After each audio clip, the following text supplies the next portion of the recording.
Told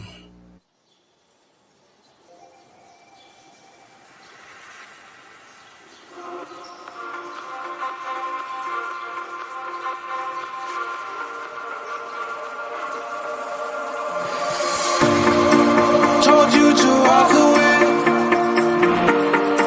That was my first and last mistake. I'm blue without your face.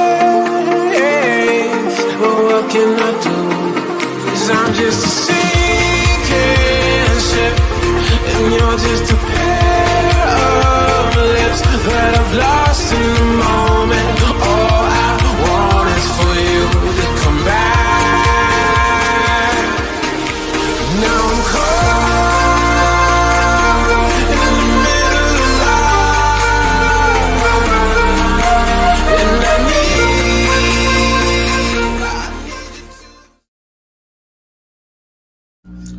Greetings, everyone, and welcome to another edition of the Red Pill Diaries. I'm your host, your brother, and your friend Rashid. And as we wait for our guest, Alex Krainer, to join us, I'll just let you know a few things.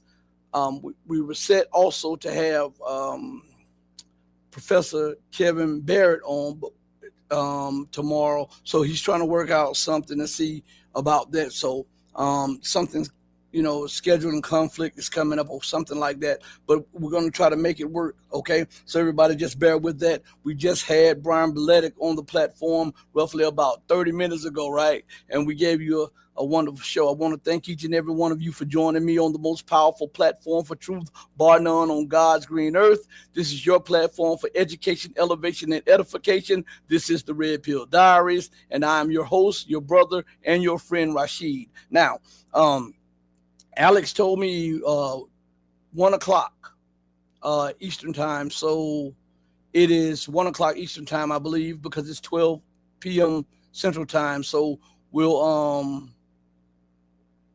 what is okay? Holly just put something up. Trump is speaking in Sharm el Sheikh right now. Speaking of that, this guy's the only guy that I know that'll start a war, right? He'll start a war. You're welcome, Paul. And then this guy, I'll say, hey, I deserve the Peace Prize for stopping, or not even stopping it, but pausing it. I want to just address this for a minute. I want you to understand something. I brought this up on a recent show, okay? And I'm going to bring this up on the screen because this is very important as we look at the situation that is taking place in Gaza, okay? Because if you don't have the numbers, what we say, follow the money. If you don't have the metrics to measure stuff by, you can have inaccurate information. So if we have metrics to measure things by, we should have a precise calculation of what is what and who is who, okay? So give me 1 second real quick with you guys. I'm going to bring this up again on the screen, okay? This should be on your screen now, all right? Now look at this. I'm getting ready to highlight this for you guys. All right. So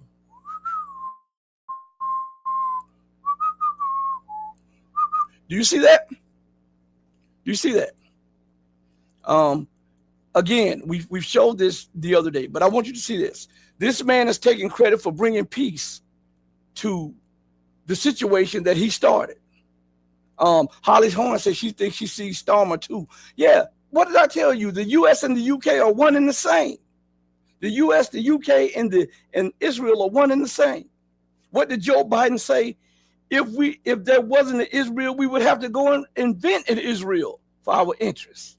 And what did they do? They went and invented an Israel for the U.S., the U.K. imperial interests, right? So now they're talking about a peace deal, right? Now I want to ask you guys, did Israel honor the peace agreement? Did the United States honor the peace agreement in the negotiations with Nasrallah and Hezbollah? What about the first couple of negotiations with Hamas when they were assassinating the negotiators? Huh? What about the assassination attempt in Qatar? What about the negotiations that they were holding with Iran? What about the negotiations that they held with Venezuela? What about the negotiations they were holding with Muammar Gaddafi? The negotiations they were holding with former Syrian President Bashar Assad? Are there negotiations, really negotiations, or as I tell you, when the empire finds itself in a bind, politically, geopolitically, economically, or technologically, what they do is rest, rearm, and recalibrate. Those are the three R's of empire: rest, rearm, and recalibrate. What you're seeing is the empire in Israel trying to save their image because the whole world has seen the masks come off of the bloody empire of the US and the UK. They saw it coming off in Ukraine. They saw it all across Africa. Now they're seeing it in Georgia. They're seeing it in Moldova. They're seeing it in Azerbaijan, right? They saw it in Iran. They're seeing it in Gaza. Now listen to what I'm telling you right now. How can a man who helped supply weapons for the conflict and funded the conflict and gave it political cover be the man to bring about peace? I'm asking. Yes, Holly, and there was an accident with a Qatari official in a car. The Qatar official was killed the other day, but yes, I understand what you were saying. There was an accident in a car carrying negotiators. Absolutely. What about the telephones blowing up? I mean, the walkie-talkies blowing up? Huh? What about all of that stuff? Are we to take these negotiations serious? Look at this on the screen. The U.S. gave Israel $21.7 billion in military aid during Gaza conflict. How in the hell can the EU, the U.S., or the U.K. be negotiators when they are the ones who armed? Israel could not have persecuted and prosecuted that war had they not had the financial and the military armaments and wherewithal given to them by the U.S., the EU, and the U.K. And these people want to act as if they're brokers. Now, I want to show you something. I'm going to go to a clip here. I want to show you something to show you how this is, okay? As we wait for Alex, and while we're going to the clip, it's a short clip. I want you to hear what was tied into the negotiations, okay? I've had this on my dashboard for a while, okay? And I saved it. And it just so happened I saved it for the perfect time right now, okay? I want you to listen to this, and I want you to listen closely to what this guy says the U.S., the U.K., and the rest of them, including Israel, had tied into the negotiated truce. And it's about food, okay? Listen closely to this. This is a minute and 30 seconds, okay? Pay close attention to this. From the beginning, it was very clear that the United States is a complete partner for this Israeli aggression and genocide against the Palestinian people. They are supporting them with weapons. They are threatening the ICG and the ICC. They are put restrictions against the special rapporteur of the United Nations on the Palestinian territory. And they are a part of the starvation against the Palestinians. They are completely a part of the genocide against the Palestinians. It's very clear that the international community, which realized that without to solve the Palestinian issue from its roots, by ending the occupation and enabling the Palestinian people to exercise their right and self-determination, including to have their sovereign state. More than that, they put the right of food to the Palestinians as a part of negotiation. It means that they are using the starvation as a weapon against the Palestinian, which is totally should be called a terrorism of both countries, Israel and the United States. And you mean to tell me that that's honest brokering? When you see millions of people, you've destroyed everything. Listen to what went on. They strategically destroyed the water plants, the power plants. Those are war crimes. They strategically destroyed the mosques, the churches, in Gaza. They strategically destroyed the food storage, the food places. They destroyed the farms. They destroyed the housing. So it's rubble there. And then Trump says for us to stop the war. Netanyahu says for us to pause the war. For this to happen, you have to negotiate with us. And for you to get any food, it has to be in the contract. For you to get any food, you have to go by these deals right here. And there are thousands upon thousands upon thousands of people who are starving in Gaza right now. Right now, forced starvation. Because of this act of terror by the US, the UK, and the EU and Israel. Nobody talks about that. Why? I told you when I talk to you guys, I come with facts. And I just hit Alex up, so he may be joining us anytime, okay? So, listen. These are war crimes and crimes against humanity, but what did Vice President Vance say when he was asked about war crimes? He said he doesn't give a S about what you call it. The United States is going to do what it's going to do. But you have people in the docket and people that are locked up for crimes that are so much smaller than that you call war crimes and crimes against humanity. That's the policy of empire. Do as I say, not as I do. Rules for thee, but not for me. We're watching that in real time.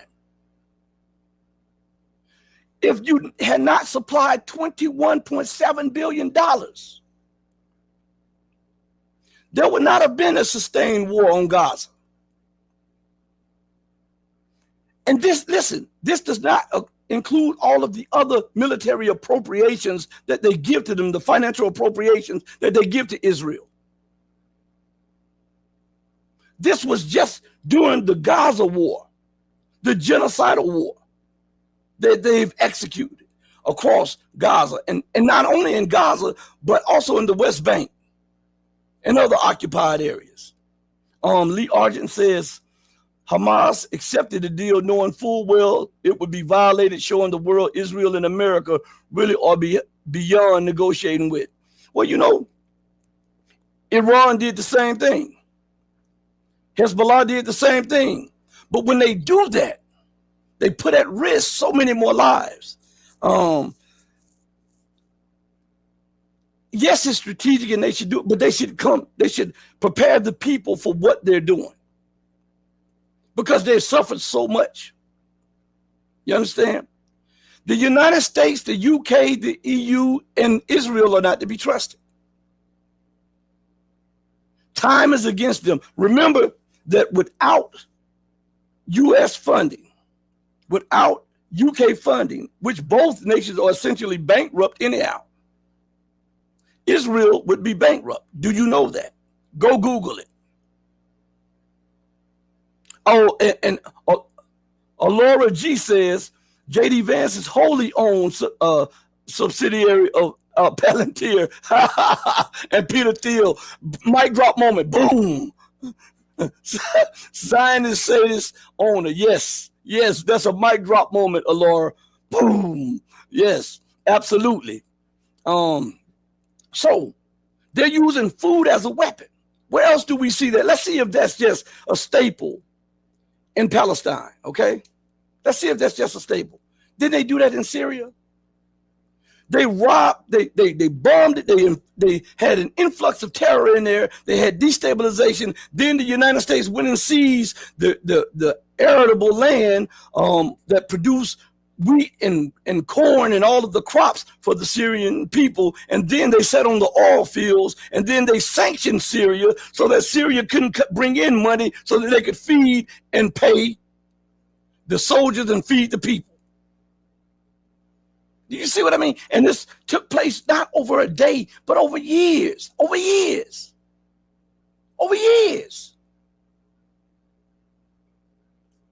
So let's look again and let's see if this is just isolated there. What did they do to Mali? They did the same thing to Mali when they sanctioned Mali. When Mali threw out the French, the U.S. and the rest of them sanctioned Mali. When Niger threw out the French and the U.S., they sanctioned them. When Burkina Faso did it, they sanctioned them. When Gabon did it, they sanctioned them. Look at what they're doing in Venezuela. They tried to break Venezuela's economy.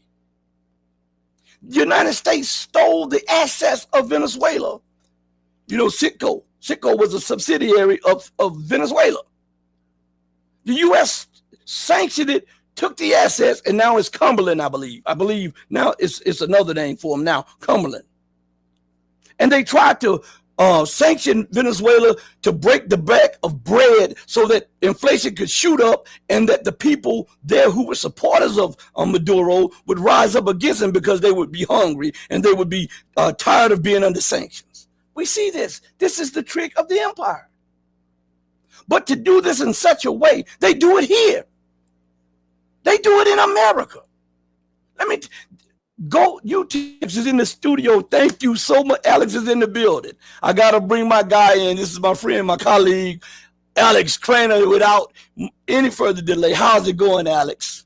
Hi, it's going really well, Rashid. I am sorry I'm late. You know, I had our chat in my calendar on Friday. So I was, I logged in on Friday. I thought something happened. And I thought, okay, never mind. We'll reschedule. And then I got your email just now saying that you're live. So I thought somebody made a mistake. But I happen to be free. So very happy to be able to join you today. So Alex, let's get right into it. I was talking to the people about what was going on in Gaza. What is your take on what's going on in Gaza, and why aren't any of the so-called organizations talking about how the United States tied in food aid with a cessation of violence or whatever, and the capitulation of the resistance? I'm not sure, Rashid. I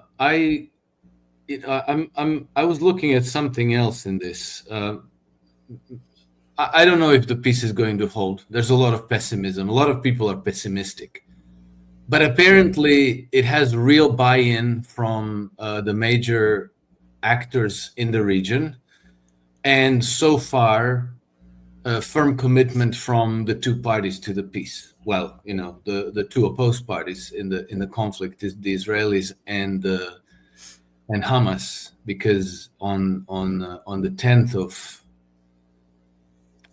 of October, the Israeli cabinet approved the deal.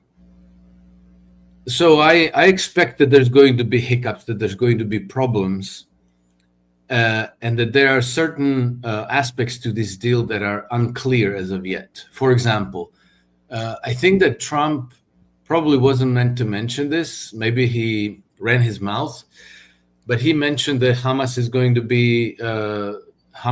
to remain in charge of Gaza's security.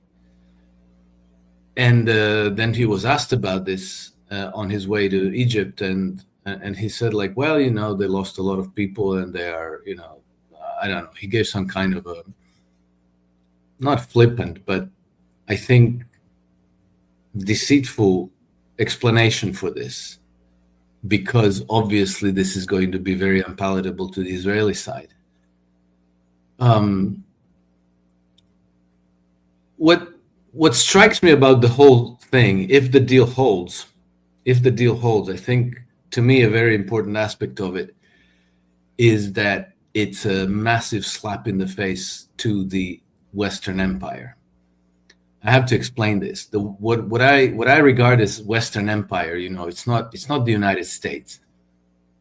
It's not Great Britain. It's not NATO. It's a network of vested interests that has the agenda of achieving global domination, a unipolar global order, what they call the rules-based global order. And in that sense, you know, I think that its anchor is the City of London, along with its satellite on Wall Street and in Paris.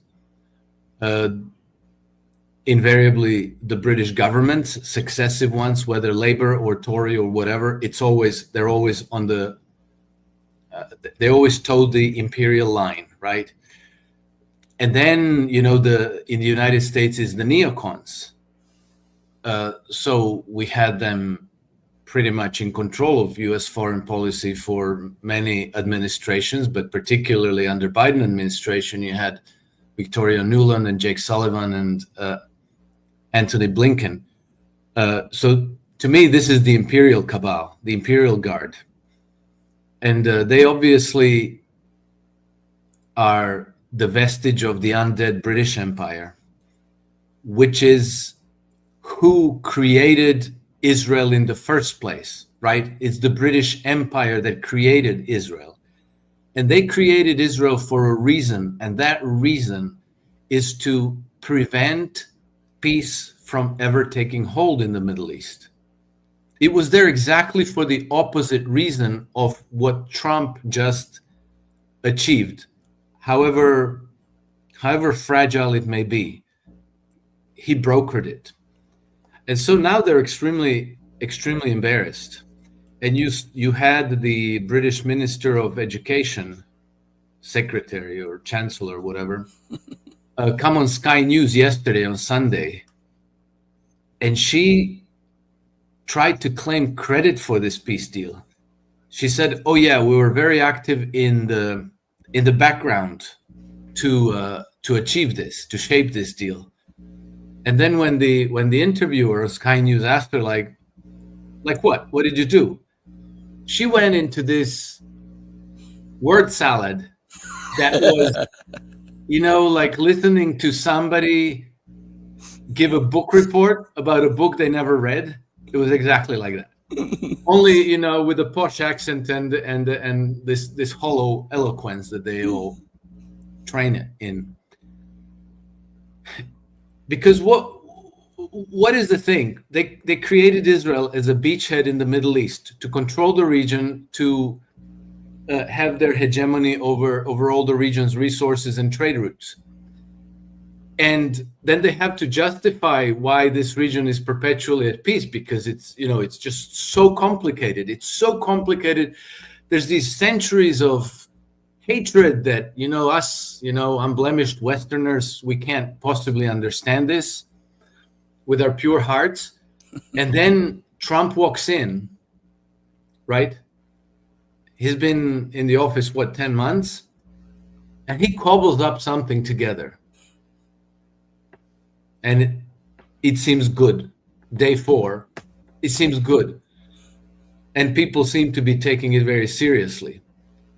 So now this is extremely bad optics for the imperial cabal, because if uncouth, boorish Trump, if it wasn't too complicated for him, why was it too complicated for you all? So now they have to pretend like, oh yeah, we were busy in the background to make sure this has happened, but it's actually making them look even worse. They attracted attention in the wrong way, because Mike Huckabee of all people shot back and said that woman's delusional, and she can go and set the record straight by thanking Donald Trump. He posted this on X. And then Italian Prime Minister Giorgia Meloni, she posted something blasting Keir Starmer, saying that he's wasting everybody's time, that he had nothing to do with this whatsoever, and that he shouldn't even be going to Egypt to pretend like he's part of the peace party, that he should be busy fixing up his own country. So, it's a very heavy blow to the empire. And I think that it's something that happened in these negotiations is that the regional powers in the Middle East, primarily Saudi Arabia, Qatar, Egypt, Turkey, have switched loyalties, okay, from the empire, which is, again, the undead British Empire, to Trump. And I think there's a lot of hope in all this. Let's remember something else that happened. One of the abortive attempts at brokering peace a few weeks ago in Qatar. And then there was a bombing raid, an assassination attempt at the Hamas negotiating team, right? And immediately all the media came together to say, like, oh, look, Trump brought them, he only strung them along to bring them together so that Israelis can kill them. So he trapped them in effect.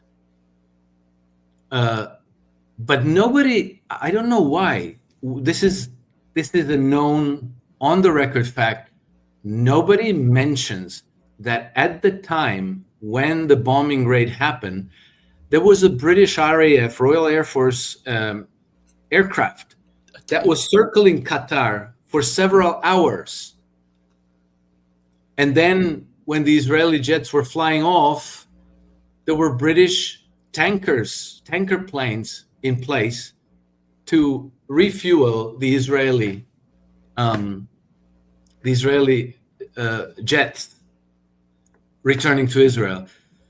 So again, you see, the empire created Israel to prevent peace from ever breaking out in the region. And while Trump has been trying to broker the peace, they tried to sabotage it. Nobody mentions the Brits. It's like you're not supposed to notice them. You're not supposed to know anything about them. It's always Trump, Trump, Trump, America, America, United States, United States, Hamas, Hamas, Hamas. Their role is always overlooked. But I think that with this peace, they took a very heavy blow in terms of prestige, in terms of credibility. And then that's not the only piece of bad news for them. The other piece of bad news for them is the fact that they're losing in Ukraine. They're losing that war. And so now, if they lose the war, they also lose the privilege to concoct the narrative that's going to go into history books afterwards, right? Because how are they going to explain the fact that Boris Johnson went to Kiev on the 8th of April, 2022, after only 5 weeks, not even 6 weeks of hostilities, 1.7 million Ukrainians ago, dead Ukrainians ago, right? And he pressured Zelensky to not sign the deal, said, fight it out, we're behind you. How are you going to explain that? So now, if you watch the news, they're throwing Boris Johnson under the bus. They're like, oh, he got a £1 million bribe to persuade Zelensky to continue fighting. And that bribe was given by his political donor, who is part of the military-industrial complex, who would then be selling weapons to Ukraine. And that's why it was all done. You see, it's just a couple of bad apples, and they are greedy and corrupted. And that's why this happened. You know, the imperial cabal, no, they always just want peace and prosperity and stability. And, you know, once we get rid of these few bad apples, then everything will be wonderful again. And we'll be part of the winning coalition. You know, like they always kind of join the good guys' side, the good club at the end of when the dust settles. But it seems that this time it's not working, and people are calling them out for it. Because, you know, before there used to be this diplomatic decorum where, you know, you wouldn't call people out to their face for being deceitful and lying. Now this seems to have changed. Anyway, you know, with regards to Gaza and the Middle East, I think it's going to be rough. You know, somebody killed 4 of the Qatari negotiators in Egypt. I think we could probably make a list of suspects, and I think that most people would agree who comes on top of that list. There's issues with humanitarian aid. There's going to be issues with the Israelis continuing to kill the Palestinians. Apparently, they're just waiting for for all the hostages to be back, and that once the hostages are back, they're going to start shooting the Palestinians again. I don't know, but I have to hope that peace will hold, that the killing can stop, and that the food aid and construction materials and equipment can start making its way into Gaza, so that people can spend the winter in some minimal degree of comfort. Well, do you think this is also tightening up loose ends because of what's coming soon, the Iran-Israeli 2.0?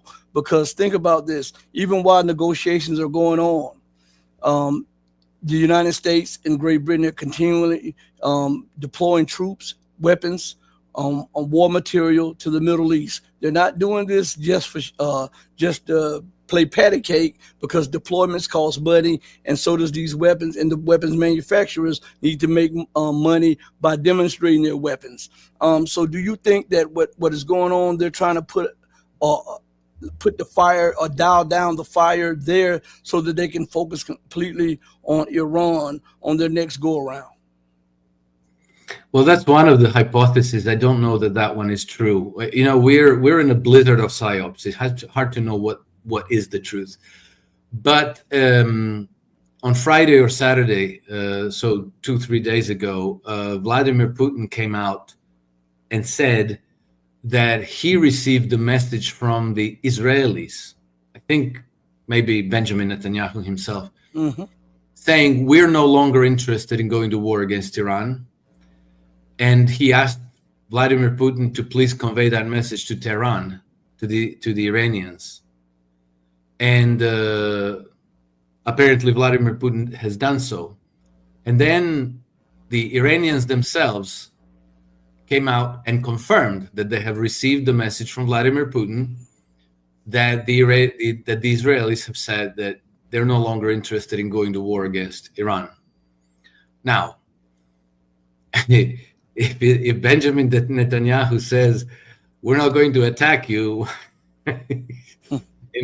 how far do you trust him? Not even as far as you can throw him.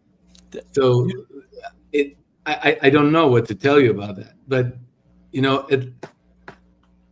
it is clear that an attack by Israel on Iran would be suicidal, because the Iranians have extremely capable military arsenal that can turn Israel into rubble completely. We had 12 days of war between Iran and Israel, in which Israel sustained extremely heavy damage. The Iranians never even used their most powerful missiles.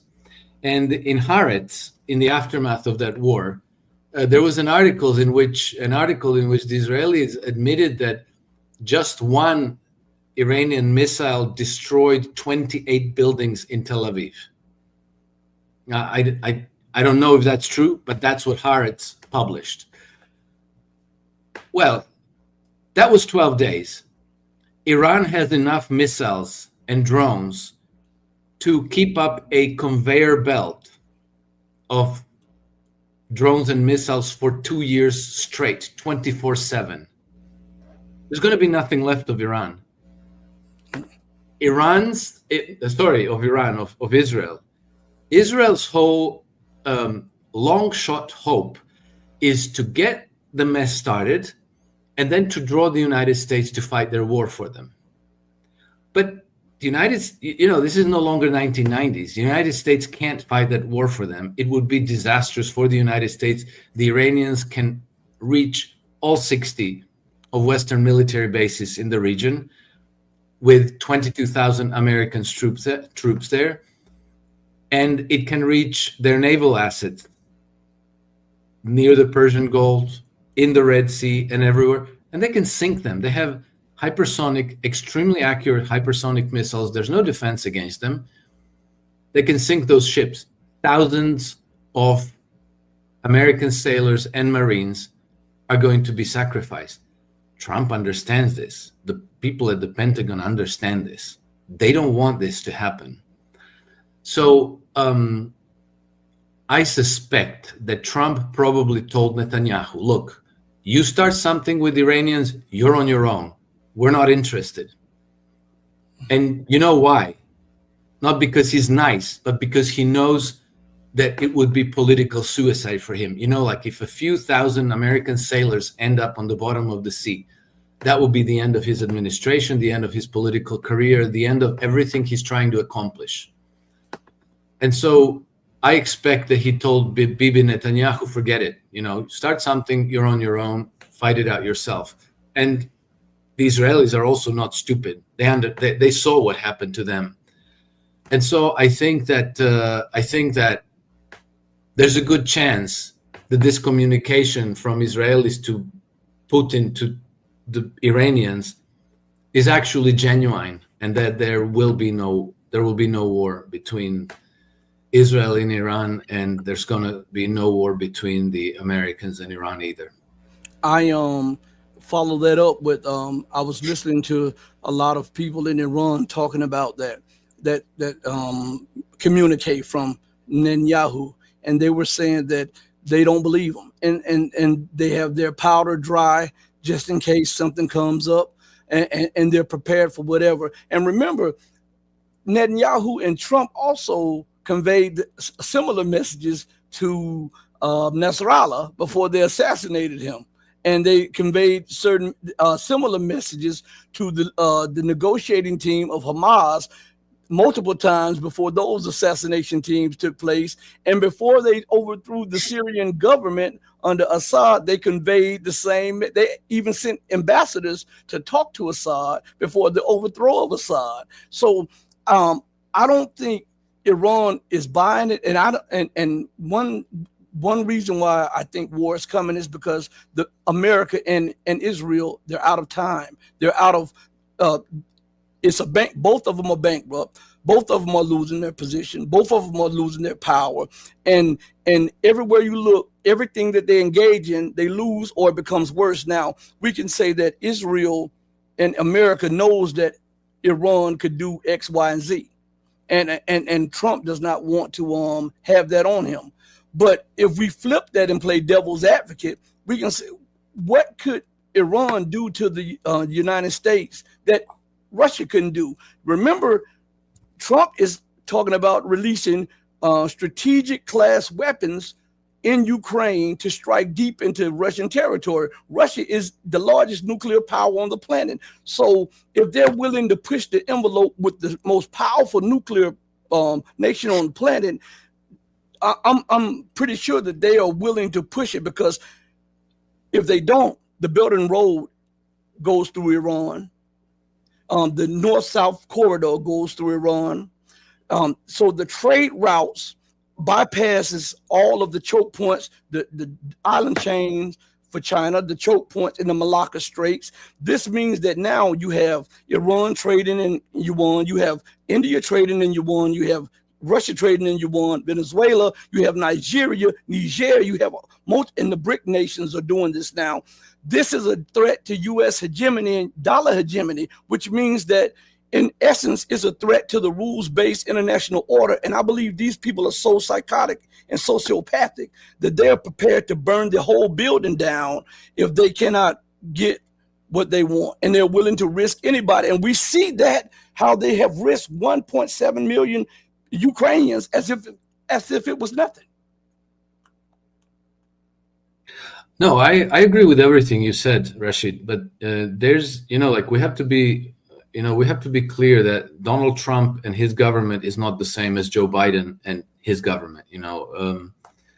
This is no Jake Sullivan and Anthony Blinken diplomacy. This is something else. If you follow the media, if you follow the official narrative, you would think that the United States is forever unshakably devoted to Israel, no matter what, until the end of the world. This is not the reality.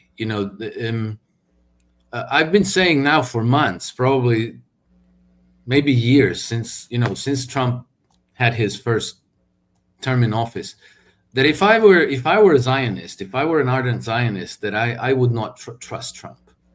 I don't feel his, let's say, commitment to Israel as being very sincere. It's more transactional and opportunistic and insincere than it is sincere. The question of Israel is extremely important to the British Empire, which is undead. It's not gone. It's still there. But it's not very important to the United States. And the United States actually looked into this question very thoroughly. There was in August of 2012, there was a document that was drafted by all seven, I think at the time it was 16 intelligence agencies in the United States.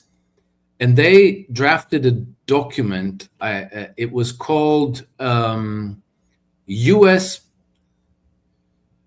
Preparing for a Post-Israel Middle East. That was published by. There was an article about it in the Foreign Policy Journal. It's an 82-page article that people can look up. I can't, 82 pages. I can't give you, but basically. All 16 U.S. intelligence agencies came to the unanimous conclusion that the interests of the State of Israel and the interests of the United States in that region are absolutely opposed to one another. That this alliance is just it's a facade. It was unchallenged in the public domain because, you have the AIPAC. You have the U.S. Congress, where between 70 and 80% of all congressmen and women are in a subservient position to Israeli interests.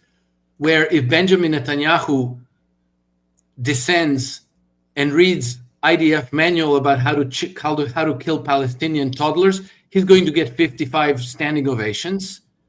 And where American congressmen and women have Israeli flags at the entrance of their offices, and they have bumper stickers, "We support Israel," and all this. And then you have the Zionist Jews and the Christian evangelicals who are fanatically devoted to Israel.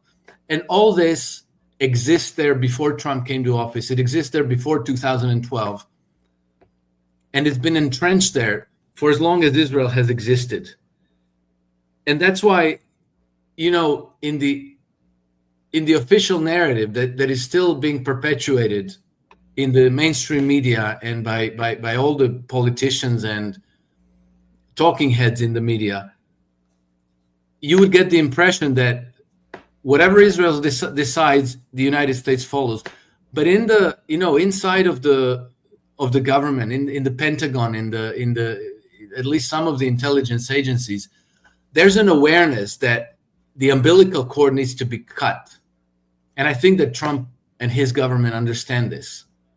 Of course, how are you going to do this without committing political suicide? Because again, we're talking about the Congress that's more loyal to Benjamin Netanyahu than they are to Trump. The media, we're talking about the 60 million voter bloc that is fanatically devoted to Israel. So I think that there's, on the facade, that reality still exists. Behind the facade, it's all crumbled and rotten. And I think that there's really a chance that a real peace is going to take hold. I'll give you also a transactional angle, purely because that will be the most compelling reason probably to Trump and people around him. Iran is a very resource-rich country. There's a lot of opportunity to do business there for American corporations, for American banks. Israel is a money pit, an infinite money pit, which has reached the end of the road, and which cannot be salvaged. I mean, Israel is done. It's finished. You can give them all of your weapons, you can give them all of your money, and it still won't change anything. You can just maybe afford to kick the can down the road a tiny little bit farther. So even if you're just transactional, cold, calculated bastard, you ask yourself, do we continue pouring all our assets into Israel and antagonize everybody else in the region? Or do we talk to other people and say, like, hey, what do you got? We can build you nuclear power plants. We can help you develop your oil sector. We can build hotels and resorts, and so on and so on. It's a fairly easy calculus to do. So that's why I think that, a lot of these tie-ups that are going around are a little bit skin deep, and I'm not sure. In fullness of time we will know, but I have the impression that this movement towards peace is now robust, that it's gathered strength, and that even if we have sabotage, it might have some staying power. And I look at it like this, okay? I hear everything that you said, but again, we have to go back time. The United States is $37 trillion openly in debt and hundreds of trillions of dollars behind closed doors in debt. If Iran, which it has become a BRICS member and it's an observer in this the Shanghai Cooperation Organization, they're doing projects with Russia. They're doing projects with China. They've opened up their own oil bores. All of this stuff is going on, and this is to further cement the global South. America, her leadership, they're so juvenile in their thinking, and I think it takes a person who was raised in America underneath. They're so juvenile that they don't want to sit at the table with anybody on an equal playing field. It's always us and then you. That's why their policy is to prevent any nation or combination of nations from being able to challenge America militarily or economically or technologically. And Iran is the weakest link at this moment in the BRICS and what the world is trying to do to change to a multipolar system. So they feel that if they can take Iran, and it may be a shot in the dark, but when empires become desperate, your rationality goes out the window. And so if they can take Iran, then they can kill multiple birds with one stone. They can break up the Belt and Road, the Northwest Corridor. They can surround China. They can surround Russia. They can do this, and the empire may live to see another day. But if they don't do that, they've used up all of their political capital by setting up negotiations, backdooring people, backstabbing people. They are sanctioning people, alienating people. So their only option now is war. That's their only option, because nobody believes them, nobody trusts them, and really nobody wants to for them to invest in them in the way that they wanted at one time. Because when you get the construction companies, the oil companies, and all of these NGOs in, what they do, they foment unrest, distress, and division in there, so that the empire can come back later on and divide the place and loot it. So I want to play a clip for you real quick of Jeffrey Sachs and what he says, because you were talking about Trump and his intentions and how his intentions may be different from Biden or whatever. I want to play a little clip from Jeffrey Sachs real quick. There's a wonderful, my wife doesn't like me to use that word when I refer to President Putin's statements. I will say just very accurate. And that is in an interview that President Putin gave to Le Figaro in 2017, he has an observation which I found very astute or very accurate. He said, I've dealt with 3 presidents now. He says they come to office with ideas, but then soon enough, the men in dark suits and blue ties show up and tell them the way the world really is. And that is why things continue as they are, essentially, no matter who is in office. And I think that there is a great deal of truth to that. When I look at foreign policy from Clinton, who was a Democrat. It's the economy, stupid. But he was the one that initiated the NATO enlargement. He was the one that bombed 1992, bombed Serbia in 1999 for 78 straight days. Then George W. Bush Jr., who had the wars in Iraq and Afghanistan, and who further enlarged NATO and then committed NATO to expand to include Ukraine and Georgia. Then Obama, the man of peace, the man who won the Nobel Peace Prize right at the start. And then he signs the order for the overthrow of the Syrian government. He invokes NATO to overthrow the Libyan government. He sends Victoria Nuland to overthrow the Ukrainian government. Well, come on. This is not proper behavior or in line with the public perceptions and precepts. Then Trump, he continues the arming of Ukraine. He, of course, doubles down on Israel in the Israel-Palestine disaster and tragedy, making things work. He rejects a peace agreement with Iran, which would have denuclearized Iran in return for dropping U.S. sanctions. So he leaves the world less safe. Then Biden, who's supposedly the opposite of Trump, comes in. And what does he do? He refuses to negotiate with Russia. He relishes the Ukraine wars leading to Finland and Sweden joining NATO. He continues to pledge at disastrous cost to Ukraine, by the way, that NATO will enlarge to Ukraine. It leads to ongoing war.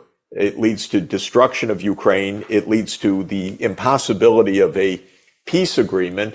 And that's Biden's policy. So that's 5 presidents in a row that I think have made me much less safe than we were in 1992 when the Russians had just become independent and said, we want to be friends with you.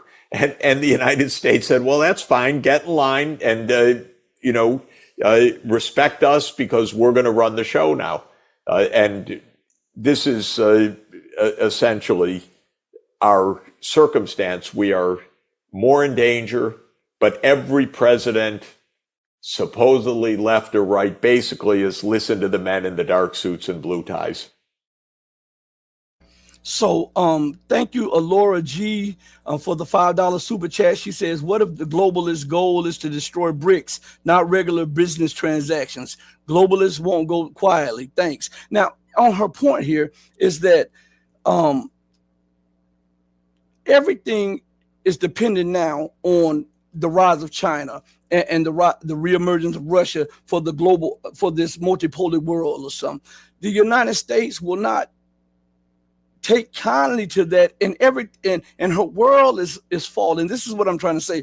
Her position is declining. Her reach is being pushed back. Her political say is being pushed back.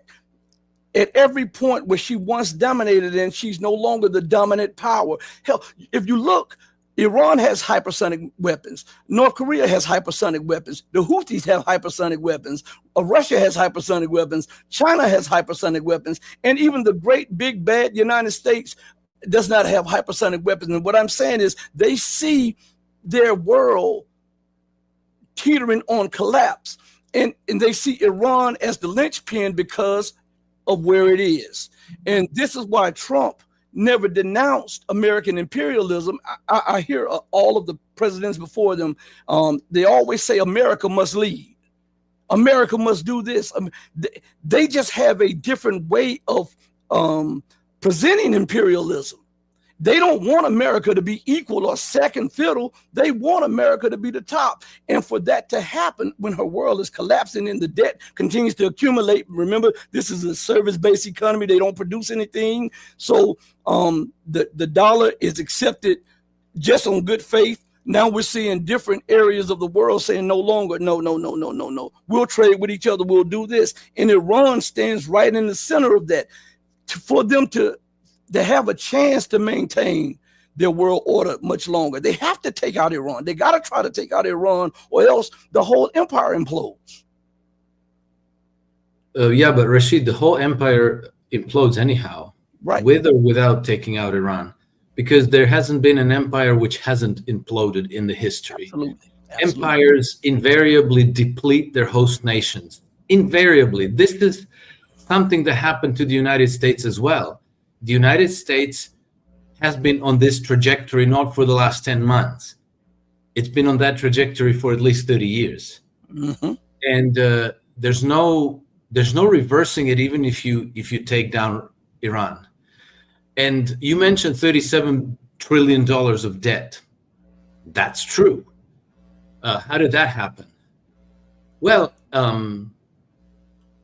gradually, by imperial overreach, by spending way too much money on way too many military bases around the world. Throughout that time, the benefits of the empire have been accruing to a very tiny segment of the top 0.01%, whereas the cost has been borne by the whole nation. And as a result, its infrastructure is dilapidated. It lost, the United States lost its industries. The standard of living have collapsed. The American cities look like dumps, and on and on and on. So what do you do about it? Well, one of the things you can do is not go to war anymore and focus on pursuing a different system of governance. And I think it's very important for people to understand this context. In terms of economic development, you have two alternative systems that you could pursue. One of them is the British system of free trade, where capital goes anywhere at any time in pursuit of highest returns. Right? And then you have the American system of political economy, which takes the capital of society and invests it within that society to build infrastructure, to build industry, to fund small and medium-sized businesses, to raise the general level of prosperity and standards of living by creating jobs that actually give people meaning in life and pay good salaries so people can go back to maintaining families on one income in the family and so forth. So what happens depends on which way Trump falls. Is he pro-globalist or is he pro-America? Now, we have to be realistic about this. First of all, he walked into the White House 10 months ago. Second of all, the entrenched interests in the United States, the most powerful ones, are exactly the ones that have benefited the most from this system of free trade that's been pretty much dominant in the United States for the past 100 years or so, especially since World War II. So you can't just take them on head on and say like, okay, from today on it's going to be different because they will destroy you. But in my estimation, in my judgment, by observing Trump, his many statements, his other officials in his government, their statement, his insistence on tariffs tells me that he's for real, that he really wants to bring the United States back to the old American system of political economy. Now, why are tariffs important here? Because if you're going to support homegrown industries in the United States, you need to protect. You need to create a protective barrier. Because if I, as an entrepreneur, want to build a factory to make and sell my widgets, whatever they are, and a widget costs me $10 per unit to make, and I need to charge $12 to sell it to make any money. And if you open the market wide, no tariffs, and widgets from China come in at $5 a piece, I'm done, right? I don't have any business anymore. I can't pay any employees anymore. The jobs are gone. The industry is gone. Everything is gone. We're just buying crap from China. And we're borrowing money to be able to afford the crap from China. And so the whole system is just being bled dry. Trump is insisting on tariffs. And that tells me that he wants to pursue this other approach to managing the country. Well, let's find out, it'll take time, This is a massive transition. The United States has been on the same trajectory since World War II.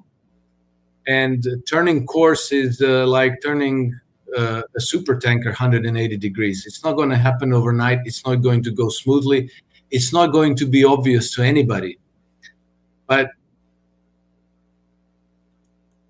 back to the $37 trillion of taxes, of debt. How do you solve that problem? And that's not all the debt that's in the system. Right. That's just the federal debt. You have the local governments, you have the state governments, you have the private corporations, households, you have financial corporations. You add all the credit market debt and you will arrive something north of 110, 115 trillion dollars in the country. That works out to, I think, something like $500,000 per household. It's that ain't getting paid back. And you can go to war with Iran. You're still not going to pay that back. You're not going to pay back the federal government debt. And you can go to war with China and with Russia.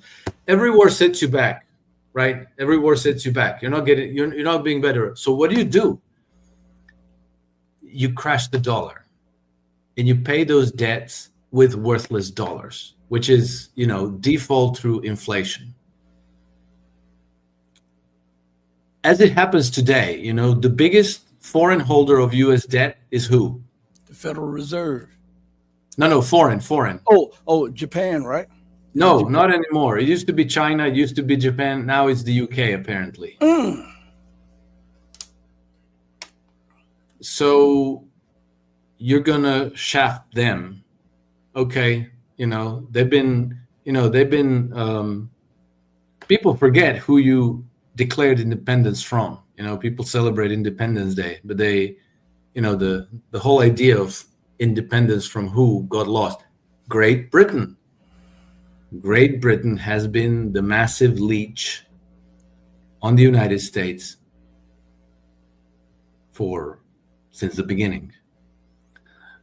And so I think that somebody's going to get shafted. It does appear that this time it's going to be the Brits. It's not going to be an easy transition because if you crash the dollar, you're going to destroy the purchasing power of people's savings domestically.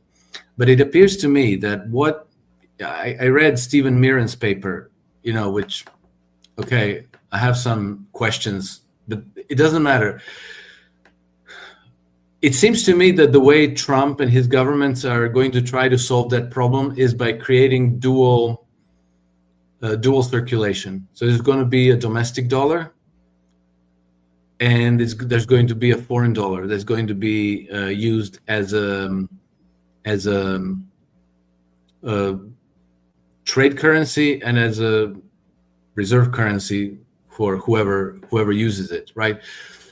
And that way you might be able to insulate the domestic markets from any external shocks.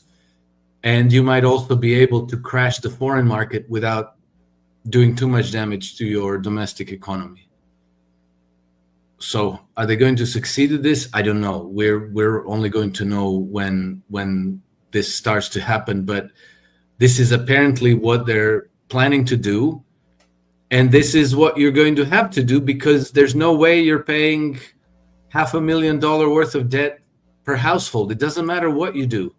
And going to war against Iran doesn't solve anything. It only makes things a lot worse, because you have to win, and you can't win. You can't win militarily against Iran, and they know this. So I doubt that they will do this. And they did the same thing. They knew that they couldn't win in Ukraine, and it would only make things worse. And yet they did it because of the insanity of them. Now, you're right, but that wasn't Trump. Oh, Trump was part of it, because his first administration, he helped fund the training and arming of the Ukrainian troops in his first administration. He was one of the ones who upped the funding in it. What Trump did is he started giving lethal aid to Ukraine in, I don't know, like Javelin missiles, anti-tank, this and that. But actually, those were deemed defensive weapons. Doesn't matter. That was wrong, and it was a mistake. But mistake done or mistake not done, the policy course has changed.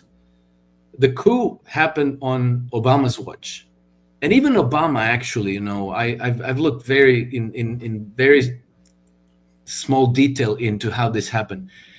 Even Obama wasn't on board with that. Obama was dragged into the picture. The people who were on board with that were strictly the neocons, and neocons in the Obama administration exerted concerted pressure on Obama to come on board after the coup in Ukraine. And then the arming of Ukraine took the cooperation between the CIA and Ukraine started in 1991.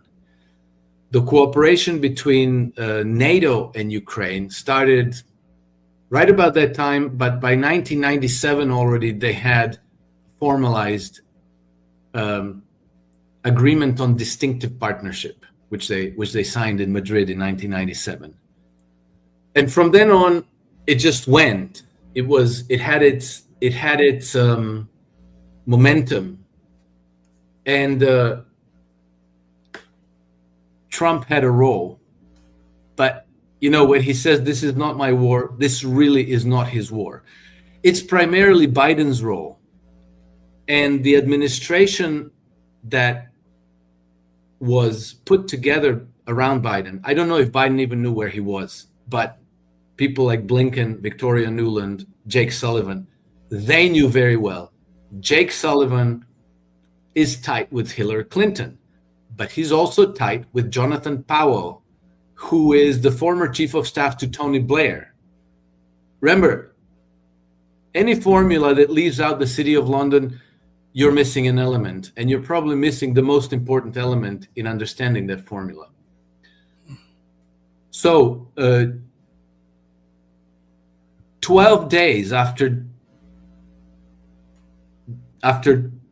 Biden takes power in Ukraine, in Washington, Zelensky in Ukraine changes his story 180 degrees, because Zelensky got voted into power in 2019 by saying, I'm going to make peace. I'm going to normalize relations with Russia.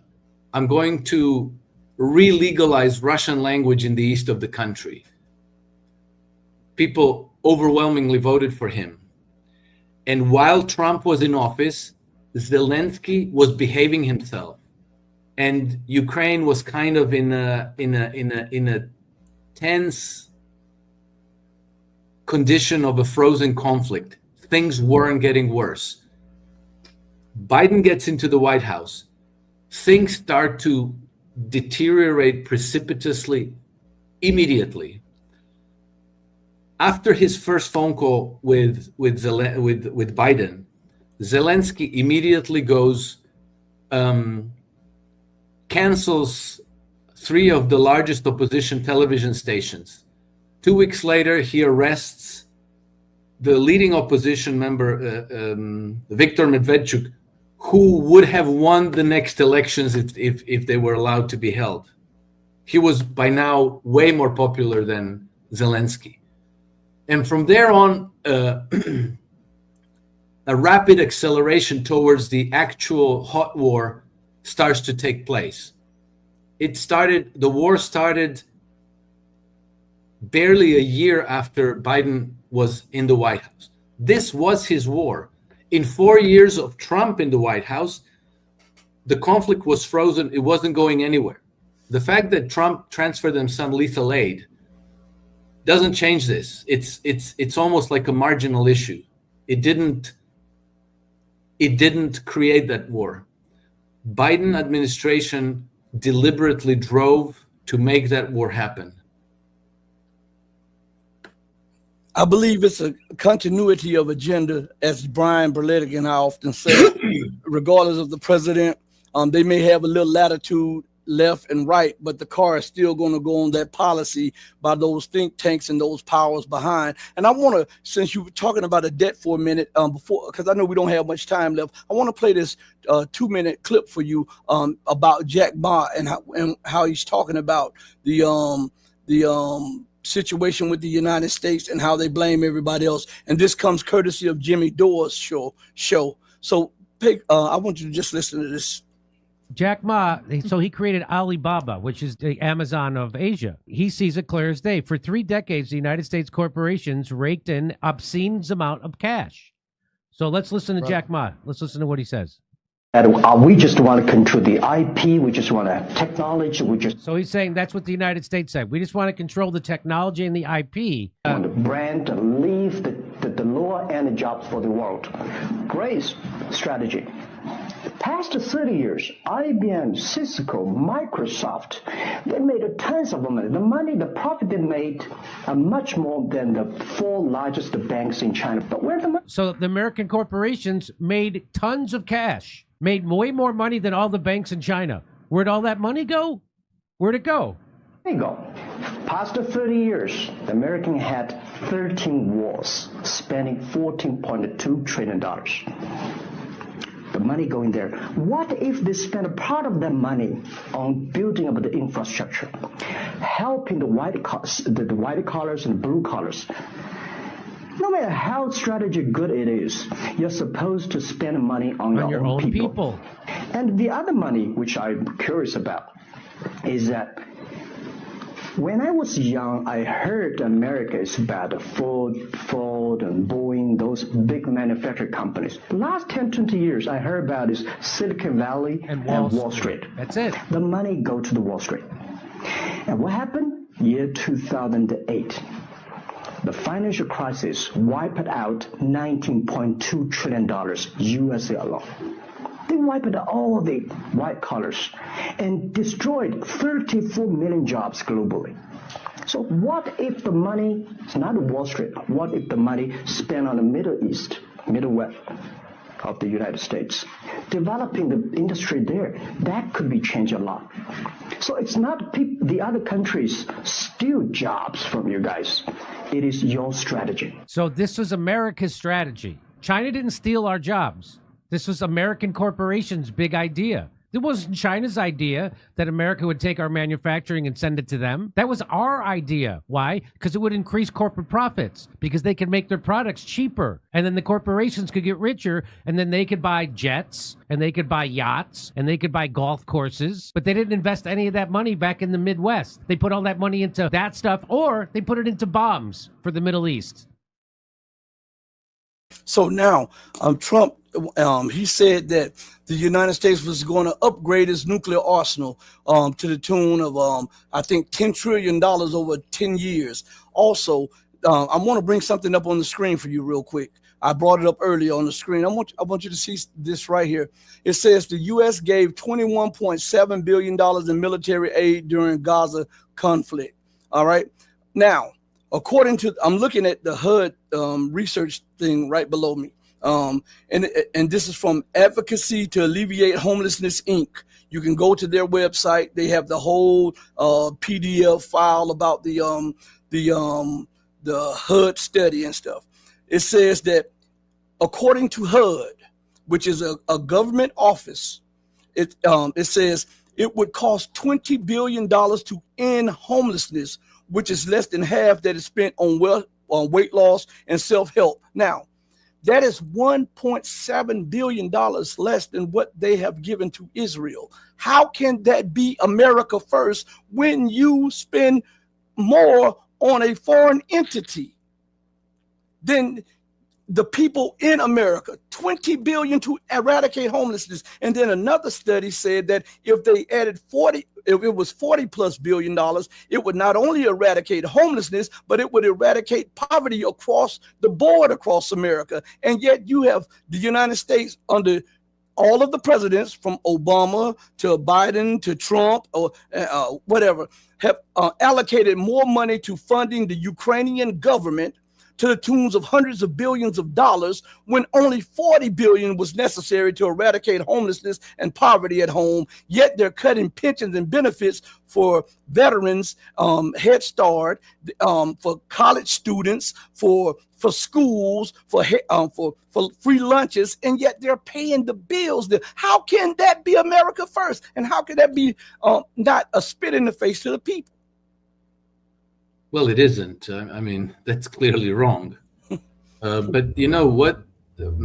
What Jack Ma was laying out there is exactly this choice between two systems of governance. Are you going to go with free trade, or are you going to go with investment in your own economy, in your own infrastructure, in your own small, medium-sized businesses, education, healthcare, security, safety, and so on and so forth.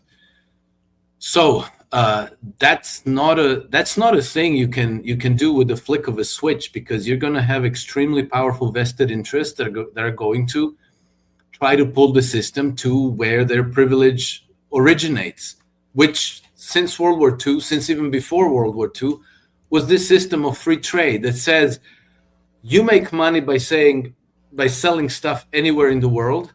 And that money, you can invest it anywhere in the world. You know, you don't have to invest it at home.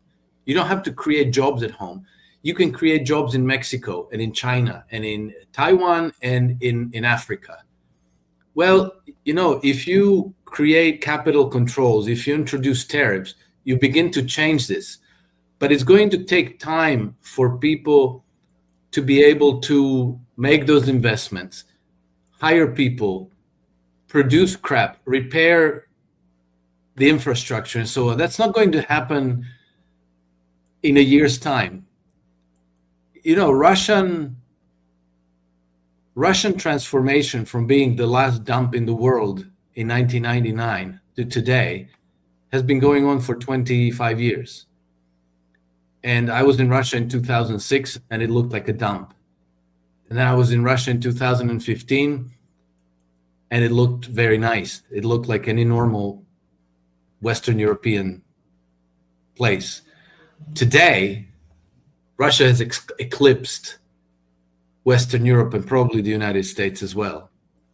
Well, at least in terms of, you know, infrastructure and, you know, cleanliness and safety cities of the cities, healthcare and, you know, public transport and those kinds of things. It takes a very long time, you know, it doesn't happen overnight. And so a lot of this shit where certain vested interests have control over certain flows of money are going to take a long time to mop them all out. And maybe they won't get mopped out, you know, maybe it's going to be like the Western Roman Empire, where these interests are going to keep a stranglehold over society and keep everybody else hostage to their interest to the bitter end until the whole system is destroyed completely. I think that it largely depends also on the American people. You know, you simply have to demand those changes. You have to exert pressure. Changes are happening. You know, no political system can resist concerted pressure from their people. This is why they're distracting you with bullshit nonstop. This is why we are living under a hailstorm of psyops. You can't even know what to believe anymore. For that reason, I think it's extremely important to keep in mind the context. You know, what are the two alternatives that we're fighting between? It's two systems of governance. One of them is the imperial one, the one that creates colonies, the one that shifts money between colonies and the financial centers like the City of London and Wall Street. The other one is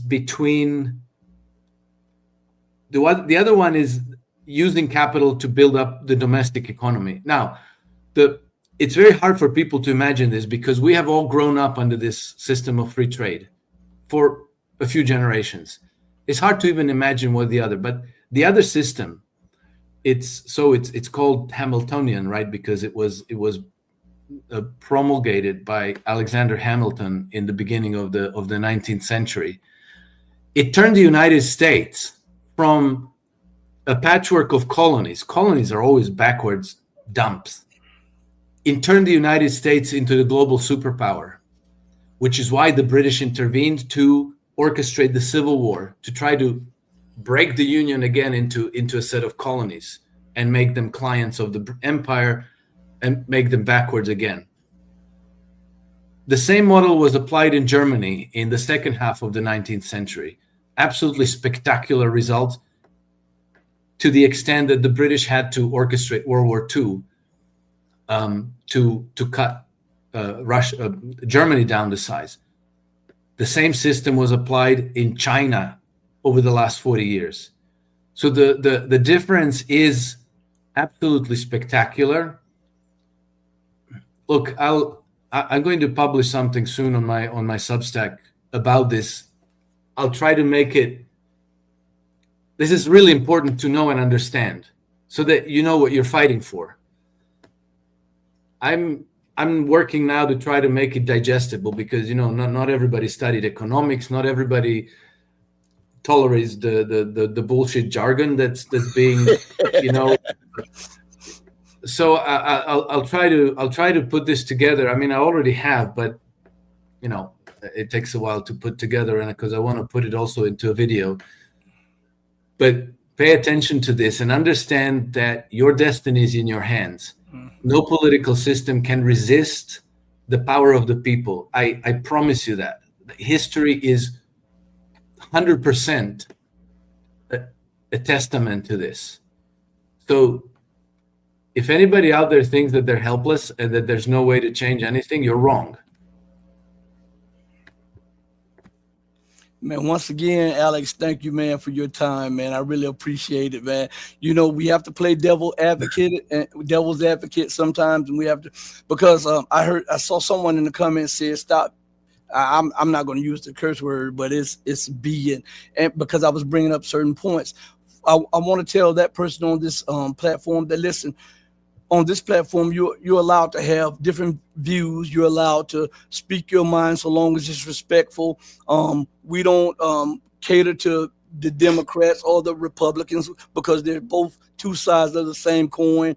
What we're trying to do is provoke thought so that you can prepare yourself and get as much information as you can so that you can see what's going on and empower yourself to protect you and your family from what's coming down. In closing, Alex, do you have anything to say to the people? Yeah, absolutely. Well, what you just said is very important, and I think it's fair because we really are in a hailstorm of psyops. It's very difficult to know what's true and what's a psyop, what's real and what's fake. And so, we're all doing our best, and even if you have all the information in the world at your fingertips, it's still not obvious how exactly to interpret it. But even if you would disagree with somebody, understand that you're on the same side as them. So cultivate respect for one another as much as possible, because you're going to be wrong today. They're going to be wrong tomorrow. But we're all learning from one another. And so this is just a conversation. This is bouncing ideas, learning from each other. And it's like sifting for gold. It's not all gold. Most of it isn't. But the more we do this, the more we refine the truths that we need to light the path forward. So, I unfortunately, I've seen many friends fall out because they have a disagreement about the vaccines, or they have the disagreements about the Biden administration or the Trump administration. It doesn't matter. What matters is truth, and what matters is that we understand the truth. You can see how panicked they are at the idea that we're starting to work it out, i.e., Larry Ellison buying TikTok because they realized that the horses have bolted from the stable, and now they're trying to reverse it and get them back. So us figuring things out is the biggest empowerment we can give to ourselves. And we're all trying to work it out. That's what we're trying to do. And there's going to be moments when we disagree. It's cool. It all comes full circle. We're refining the truths, and we need to try to stick together as much as possible and not fall out over things that, 2 weeks from now aren't going to matter, right? Trump is in the White House. Mm-hmm. Trump is the instrument of the American people. Whatever Trump thinks, plans, he can't resist the power of the people either. That's, anyway, Okay. Alex, once again, thank you for joining me, man. You didn't have to, but you did. You always come through for me when I ask you to. Amen. Be safe and be blessed, and I really appreciate it. You too, Rashid, and all your viewers and listeners. Rejoice and stick together. I think we're in a good shape. We're on the right track. All right. Salute to you. Everybody, listen, as I always say, do right by others, not because there's some material gain or some accolade. Do right by others because it's the right, the godly, and the humane thing to do. Because even when no one else is watching you, God Almighty is watching you. As my late mother used to always say, God sits high, but he looks low. Know that I love each and every one of you who loves truth. But know that the love that I have for you will always pale in comparison to the love that God has for you. Until we next speak again, stay strong, stay true. But remember this most of all, to stay righteous. Hey, mama, your baby boy loves you more than life. Thank you, everybody, for joining me. Share, like, and subscribe. Peace. We're out of here. Deuces.